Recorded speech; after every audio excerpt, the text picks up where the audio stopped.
Hello guys! Welcome to my vlog. Ganoon na yung baba ko. Bayan. Ito na nga. May issue kasi ngayon bago. Hindi ko alam kung updated kayo. Yan. Di pa na makapag-supply chismis agad. Kung dumadaan sa FYP nyo, yung Muse na nagra-ramp tapos tinulak nung nanonood na babae kasi kasama niya yung jowa niya.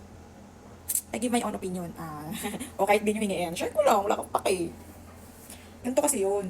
For me. No, hindi yan for you, di ba? Para sa akin lang, no. Ang mali doon, yung nanulak. Muse kasi yun, B. Part yun ng job niya na magkuha ng atensyon. No? Hindi naman lang sa boys, pati sa girls, lahat ng nanonood. Then, my God, basketball nga yun, di ba? Basketball liga. So, more on, na andon is boys. Then, malay niya ba na, jowa mo yun, malay niya ba na in relationship career, dumaan lang naman siya.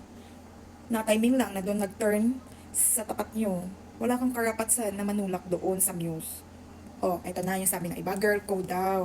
Kasi respect daw na, pa-respeto ka. Lo, my God, ano yan? Maria Clara? Muse nga, B. Ano na, bago na yung panar generation natin ngayon. Nag-ramp lang, di naman ninawakan. Di naman ninawakan yung jowa, no touch naman yun. Sport lang, walang personalan. Ayan, pag kinasuhan ka, tatanggal talaga angas mo. Minsan kasi, yung mga selos-selos, pigil-pigil din, nasa public places, nanonood kayo, di ba? Nanonood kayo, dapat di kayo nanonood, no? Pagpalagay natin na may mga nagsasabi kasi, may mga nagde-defend daw sa Muse din. What if daw yung jowa ko, ganun. Example ako yung nandun yung nanonood. Then dumaan yung sa sexy, ganito, ganun. Hindi ako magagalit. Ay, hindi ako nanulak, tamik. Ang babaw naman nun, di ba? Bilib naman ako sa ganda ko. Hindi naman ako ganun kasilosa. Oh my God, dumaan lang, tulak mo. Tapos angas ka na nun, na parang kalaban ka, ganon. Nakakabastos yun, sa totoo.